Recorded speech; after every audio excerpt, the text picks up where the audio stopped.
नमस्कार मित्रों, आज मैं महर्षि विश्वामित्र और कुछ ऋषियों के बारे में आपको बताने जा रही हूँ। वैसे तो आप ऋषि मुनि के बारे में बहुत कुछ जानते ही होंगे। मैं उनका एक छोटा परिचय आपको दे रही हूँ। अभी मैं मंत्र दृष्टा महर्षि विश्वामित्र के बारे में बता रही हूँ, जो पुरुषार्थ, सच्ची लगन, उद्यम और तप की गरिमा के रूप में महर्षि विश्वामित्र के समान शायद ही कोई हो। इन्होंने अपने पुरुषार्थ से, अपनी तपस्या के बल से क्षत्रित्व को, ब्रह्मत्व को प्राप्त किया था। राजा श्री से ब्रह्मर्षि बने, देवताओं और ऋषियों के लिए पूज्य बन गए और उन्होंने सप्त ऋषियों में अन्यतम स्थान प्राप्त किया। साथ ही सबके लिए वे वंदनीय भी बन गए। इनकी अपार महिमा है। इन्हें अपने समाधिजा प्रज्ञा से अनेक मंत्र स्वरूपों का दर्शन हुआ है, इसलिए ये मंत्र दृष्टा ऋषि कहलाते हैं। ऋग्वेद के 10 मंडलों में तृतीय मंडल, जिसमें 62 सूक्त हैं, इन सभी सूक्तों के दृष्टा ऋषि विश्वामित्र ही हैं। इसलिए तृतीय मंडल वैश्वामित्र मंडल कहलाता है। इस मंडल में इंद्र, अदिति, अग्निपूजा, उषा, अश्विनी तथा ऋभु आदि देवताओं की स्तुतियाँ हैं और अनेक ज्ञान, विज्ञान, आध्यात्म आदि की बातें विस्तृत से वर्णित है। अनेक मंत्रों में गो महिमा का वर्णन है। तृतीय मंडल के साथ ही प्रथम, नवम तथा दशम मंडल की कतिपय ऋचाओं के दृष्टा विश्वामित्र के मधुछंदा आदि अनेक पुत्र हुए हैं। वैसे तो वेद की महिमा अनंत है ही, किंतु महर्षि विश्वामित्र जी के द्वारा दृष्ट यह तृतीय मंडल विशेष महत्व का है, क्योंकि इसी तृतीय मंडल में ब्रह्म गायत्री का जो मूल मंत्र है वह उपलब्ध होता है। इस ब्रह्म गायत्री के मंत्र के मुख्य दृष्टा तथा उपदृष्टा आचार्य महर्षि विश्वामित्र ही हैं। ऋग्वेद के तृतीय मंडल के 62वें सूक्त का 10वां मंत्र गायत्री मंत्र के नाम से विख्यात है।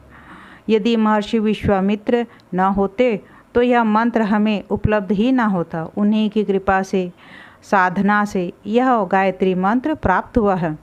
यह मंत्र सभी वेद मंत्रों का मूल है, बीज है। इसी से सभी मंत्रों का प्रादुर्भाव हुआ है। इसलिए गायत्री को वेद माता कहा जाता है। गायत्री मंत्र के जप की सिद्धि में ही सहायता प्राप्त होती है। इस प्रकार यह गायत्री मंत्र महर्षि विश्वामित्र की ही देन है। महामुनि विश्वामित्र तपस्या के धनी हैं।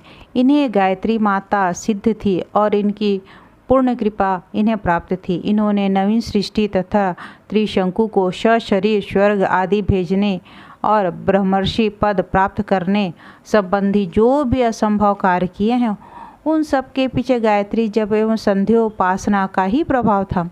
भगवती गायत्री कैसी है, उनका क्या स्वरूप है, उनकी आराधना कैसी करनी चाहिए, यह सर्वप्रथम आचार्य विश्वामित्र जी ने ही हमें बताया था।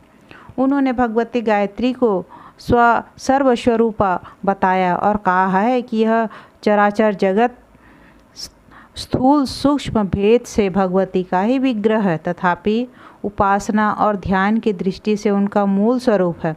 इस विषय में उन्होंने उनके द्वारा रचित निम्न श्लोक दिए गए हैं, जो आज भी गायत्री के उपासकों तथा नित्य संध्या वंदनादि करने वाले द्वारा ध्येय होता है। विश्वामित्र का इस जगत पर महान उपकार है। महिमा के विषय में इससे अधिक क्या कहा जा सकता है कि साक्षात भगवान, जिन्हें अपना गुरु मानकर उनकी सेवा करते थे, महर्षि ने सभी शास्त्रों तथा धनुर्विद्याओं के आचार्य श्री राम को बला, अतिबला आदि विद्याएं प्रदान की, शास्त्रों का ज्ञान प्रदान किया और भगवान श्री राम की चिन्मय लीलाओं के मूल प्रेरक रहे तथा लीला सहचर भी बने। क्षमा की मूर्ति वशिष्ठ के साथ विश्वामित्र का जो विवाद हुआ, प्रतिस्पर्धा हुई, वह भी लोक शिक्षा का ही एक रूप है। इस आख्यान से गो महिमा, त्याग का आदर्श, क्षमा की शक्ति, तपस्या की शक्ति, उद्यम की महिमा पुरुषार्थ एवं प्रयत्न की दृढ़ता, कर्म योग, सच्ची लगन और निष्ठा एवं दृढ़तापूर्वक कर्म करने की प्रेरणा मिलती है। इस आख्यान से लोगों को यह शिक्षा लेनी चाहिए कि काम, क्रोध आदि साधना के महान बाधक हैं। जब तक व्यक्ति इनकी मोहपाश में रहता है उनका अभ्युदय संभव नहीं है, किंतु जब वह इन आसुरी संपदाओं का परित्याग कर दैवी संपदा का आश्रय लेता है तो वह सर्वपूज्य, सर्वमान्य तथा भगवान का प्रिय पात्र हो जाता है। महर्षि वशिष्ठ से जब वे परास्त हो गए तब उन्होंने तपोबल का आश्रय लिया। काम क्रोध के वशीभूत होने का उन्हें अनुभव हुआ। अंत में सर्वस्व त्याग कर वे अनासक्त पथ के पथिक बन गए और जगबंधन हो गए। ब्रह्मा जी स्वयं उपस्थित हुए। उन्होंने बड़े बड़े सत्य धर्म के आदर्श राज श्री हरिश्चंद्र का नाम कौन नहीं जानता, किंतु महर्षि विश्वामित्र की दारुण परीक्षा से ही हरिश्चंद्र की सत्यता में निखार आया। उस वृत्तांत में महर्षि अत्यंत निष्ठुर से प्रतीत होते हैं, किंतु महर्षि हरिश्चंद्र को सत्य धर्म की रक्षा का आदर्श बनाने तथा उनकी कीर्ति को चारों ओर एवं अखंड बनाने के लिए ही उनकी इतनी कठोर परीक्षा ली गई थी। अंत में उन्होंने उनका राज्य, ऐश्वर्य सब कुछ लौटा दिया। रोहिताश्व को जीवित कर दिया। महर्षि विश्वामित्र की परीक्षा रूपी कृपा प्रसाद से ही हरिश्चंद्र राजा से राजश्री हो गए, सबके लिए आदर्श बन गए। महर्षि विश्वामित्र के आविर्भाव का विस्तृत आख्यान पुराणों तथा महाभारत आदि में बताया गया। उसके अनुसार कुशिक वंश में उत्पन्न चंद्रवंशी महाराज गाधी की सत्यवती नाम की एक श्रेष्ठ कन्या हुई, जिसका विवाह मुनिश्रेष्ठ भृगुपुत्र ऋचिक के साथ संपन्न हुआ था। ऋचिक ने पत्नी की सेवा से प्रसन्न होकर अपने तथा महाराज गाधी को पुत्र संपन्न होने के लिए यज्ञिक चरु को अभिमंत्रित कर सत्यवती को प्रदान करते हुए कहा, देवी यह दिव्य चरु 2 भागों में विभक्त है। इसके भक्षण से यथेष्ट पुत्र की प्राप्ति होगी। इसका एक भाग तुम ग्रहण करना और दूसरा भाग अपनी माता को देना। इससे तुम्हें एक श्रेष्ठ महातपस्वी पुत्र प्राप्त होगा और तुम्हारी माता को क्षत्रिय संपन्न तेजस्वी पुत्र होगा। सत्यवती यह दोनों चरु भाग प्राप्त कर बड़ी प्रसन्न हुई। अपनी श्रेष्ठ पत्नी सत्यवती को ऐसा निर्देश देकर महर्षि ऋचिक तपस्या के लिए अरण्य में चले गए। इसी समय महाराज गाधी भी तीर्थ दर्शन के प्रसंगवश अपनी कन्या सत्यवती का समाचार जानने आश्रम में आए। इधर सत्यवती ने पति द्वारा प्राप्त चरु के दोनों भाग माता को दे दिए और देव योग से माता द्वारा चरु भक्षण में बदल गए। जो भाग सत्यवती को प्राप्त होना था उसे माता ने ग्रहण कर लिया और जो भाग माता को उद्दिष्ट था उसे सत्यवती ने ग्रहण कर लिया। ऋषि निर्मित चरु का प्रभाव अक्षुण था, अमोघ था। चरु के प्रभाव से गधी पत्नी तथा देवी सत्यवती दोनों में गर्भ के चिन्ह स्पष्ट होने लगे। इधर ऋचिक मुनि ने योग बल से जान लिया कि चरु भक्षण बदल चुके हैं। यह जानकर सत्यवती निराश हो गई, परंतु मुनि ने उन्हें आश्वस्त किया। यथा समय सत्यवती की परंपरा से पुत्र रूप में जमदग्नि पैदा हुए और उन्हीं के पुत्र परशुराम हुए। दूसरी ओर गधी पत्नी ने चरु के प्रभाव से दिव्य ब्रह्म शक्ति संपन्न महर्षि विश्वामित्र को पुत्र रूप में प्राप्त किया। संक्षेप में यही महर्षि विश्वामित्र के आविर्भाव की कथा है। आगे चल के महर्षि विश्वामित्र के अनेक पुत्र पौत्र हुए, जिनसे कुशिक वंश विख्यात हुआ। ये गोत्रकार ऋषियों में परिगणित है। आज भी सप्त ऋषियों में स्थित होकर महर्षि विश्वामित्र जगत के कल्याण में निरत हैं।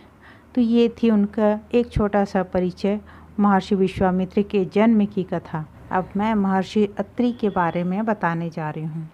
संपूर्ण ऋग्वेद 10 मंडलों में विभक्त है। प्रत्येक मंडल के मंत्रों के ऋषि अलग अलग हैं। उनमें से ऋग्वेद के 5वें मंडल में दृष्टा महर्षि अत्रि हैं, इसलिए यह मंडल आत्रेय मंडल कहलाता है। इस मंडल में 87 सूक्त हैं, जिनमें महर्षि अत्रि द्वारा विशेष रूप से अग्नि, इंद्र, मरुत, विश्व देव तथा सविता आदि देवों की महनीय स्तुतियाँ ग्रथित है। इंद्र तथा अग्नि देवता के महनीय कर्मों का वर्णन है। महर्षि अत्रि वैदिक मंत्र दृष्टा ऋषि हैं। पुराणों में इनके आविर्भाव का तथा उदात्त चरित्र का बड़ा ही सुंदर वर्णन हुआ है। वहाँ के वर्णन के अनुसार महर्षि अत्रि ब्रह्मा जी के मानस पुत्र हैं और उनके चक्षु भाग से इनका प्रादुर्भाव हुआ है, अर्थात इनका जन्म हुआ है। सप्त ऋषियों में महर्षि अत्रि का परिगणन है, साथ ही इन्हें प्रजापति भी कहा गया है। महर्षि अत्रि की पत्नी अनुसुईया जी हैं, जो कर्दम प्रजापति और देवहूति की पुत्री हैं। देवी अनुसुईया पतिव्रताओं की आदर्शभूता और महान दिव्य तेज से संपन्न है। महर्षि अत्रि जहाँ ज्ञान, तपस्या, सदाचार, भक्ति एवं मंत्र शक्ति के मूर्तिमान स्वरूप हैं, वहीं देवी अनुसुईया पतिव्रता, धर्म एवं शील की मूर्तिमयी विग्रह हैं।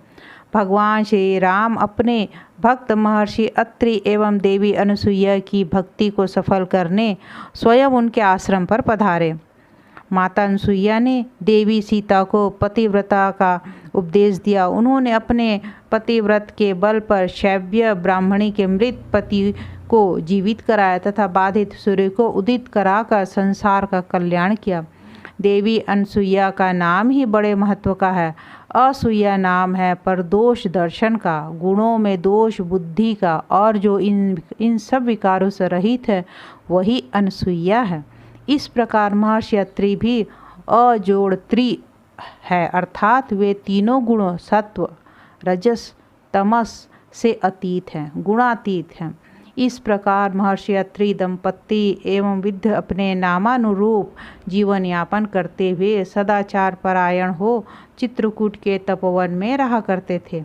अत्रि पत्नी अनुसुईया के तपोबल से ही भागीरथी गंगा की एक पवित्र धारा चित्रकूट में प्रविष्ट हुई और मंदाकिनी नाम से प्रसिद्ध हुई। सृष्टि के प्रारंभ में जब इन दंपत्ति को ब्रह्मा जी ने सृष्टि वर्धन की आज्ञा दी तो इन्होंने उस ओर उन्मुख न हो तपस्या का ही आश्रय लिया। इनकी तपस्या से ब्रह्मा, विष्णु, महेश ने प्रसन्न होकर इन्हें दर्शन दिए और दंपत्ति की प्रार्थना पर इनका पुत्र बनना स्वीकार किया। अत्रि दंपत्ति की तपस्या और त्रिदेवों की प्रसन्नता के फलस्वरूप विष्णु के अंश से महायोगी दत्तात्रेय, ब्रह्मा के अंश से चंद्रमा तथा शंकर के अंश से महामुनि दुर्वासा महर्षि अत्रि एवं देवी अनुसुईया के पुत्र के रूप में आविर्भूत हुए। वेदों में उपयुक्त वृत्तांत यथावत तो नहीं मिलता, पर कहीं कहीं नामों में अंतर भी है। ऋग्वेद में अत्रि सांख्य कहा गया है। वेदों में यह स्पष्ट रूप से वर्णन है कि महर्षि अत्रि को अश्विनी कुमारों की कृपा प्राप्त थी। एक बार जब ये समाधिस्थ थे तब दैत्यों ने इन्हें उठाकर सतद्वार यंत्र में डाल दिया और आग लगा दी। इन्हें जलाने का प्रयत्न किया, किंतु अत्रि को उसका कुछ भी ज्ञान नहीं था। उस समय अश्विनी कुमारों ने वहां पहुंचकर इन्हें बचाया। ऋग्वेद के प्रथम मंडल के 91वें तथा 112वें सूक्त में यह कथा आई है। ऋग्वेद के दशम मंडल में महर्षि अत्रि के दीर्घ तपस्या के अनुष्ठान का वर्णन किया है और बताया गया है कि यज्ञ तथा तप आदि करते करते जब अत्रि वृद्ध हो गए तब अश्विनी कुमारों ने इन्हें नव यौवन प्रदान किया। ऋग्वेद के पंचम मंडल में अत्रि के वसुयु सप्तवघ्री नामक अनेक पुत्रों का वृत्तांत आया है, जो अनेक मंत्रों के दृष्टा ऋषि रहे हैं। इस प्रकार अत्रि के गोत्रज आत्रेय गण ऋग्वेद के बहुत से मंत्रों का दृष्टा है। ऋग्वेद के पंचम आत्रेय मंडल का कल्याण सूक्त ऋग्वेदीय स्वस्ति सूक्त है। वह महर्षि अत्रि की ऋतंभरा प्रज्ञा से ही हमें प्राप्त हो सका है। यह सूक्त कल्याण सूक्त, मंगल सूक्त तथा श्रेय सूक्त भी कहलाता है, जो आज भी प्रत्येक मांगलिक कार्यों, शुभ संस्कारों तथा पूजा अनुष्ठानों में स्वस्ति प्राप्ति, कल्याण प्राप्ति, अभ्युदय प्राप्ति, भगवत कृपा प्राप्ति तथा अमंगल के विनाश के लिए सस्वर पठित होता है। इस मांगलिक सूक्त में अश्विनी, भग, अदिति, पूषा, धावा, पृथ्वी, बृहस्पति, आदित्य, वैश्वानर, सविता तथा मित्रा, वरुण और सूर्य, चंद्रमा आदि देवताओं से प्राणी मात्र के लिए स्वस्ति की प्रार्थना की गई है। इससे महर्षि अत्रि के उदात्त भाव तथा लोक कल्याण की भावना किंचित स्थापन होता है। इसी प्रकार महर्षि अत्रि ने मंडल की पूर्णता में ही सविता देव से यह प्रार्थना की है कि हे सविता देव, आप हमारे संपूर्ण दुखों को, अनिष्टों को, शोक कष्टों को दूर कर दें और हमारे लिए जो हितकर हो, कल्याणकारी हो, उसे प्राप्त कराएं। इस प्रकार महर्षि अत्रि की भावना अत्यंत ही कल्याणकारी थी और उनमें त्याग, तपस्या, संतोष, अनासक्ति तथा विश्व कल्याण की पराकाष्ठा विद्यमान थी। एक ओर जहाँ उन्होंने वैदिक ऋचाओं का दर्शन किया, वहीं दूसरी ओर उन्होंने अपनी प्रजाओं को सदाचार और धर्म आचरण पूर्वक एक उत्तम जीवनचर्या में प्रवृत्त होने के लिए प्रेरित किया तथा कर्तव्य का निर्देश दिया। इन शिक्षोपदेशों को उन्होंने अपने द्वारा निर्मित अत्रेय धर्मशास्त्र में उपनिबद्ध किया है। वहाँ इन्होंने वेदों के सूक्तों तथा मंत्रों को अत्यंत महिमा बताई है। महर्षि अत्रि का कहना है कि वैदिक मंत्रों के अधिकार पूर्वक जप से सभी प्रकार के पाप कलेशों का विनाश हो जाता है, पाठकर्ता पवित्र हो जाता है, उन्हें ज्ञान प्राप्त हो जाता है। प्रकार महर्षि अत्रि ने अपने द्वारा दृष्ट मंत्रों में, अपने धर्म सूत्रों में अथवा अपने सदाचार से ही यह बात बताई है और व्यक्ति को सत्कर्म का ही अनुष्ठान करने को कहा गया है। तो ये थे महर्षि अत्रि के बारे में। आशा है कि आपको पसंद आई होगी। नमस्कार।